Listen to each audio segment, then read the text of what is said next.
Barka da zuwa Arewa Plus. Idan har yau ka fara zuwa, kai maza ka danna mana subscribe. Kana ka danna alamar kararrawa domin sani da zarar mun dora.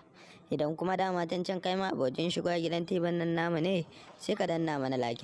Ka hada da yi mana sha, sannan ka yi mana comment.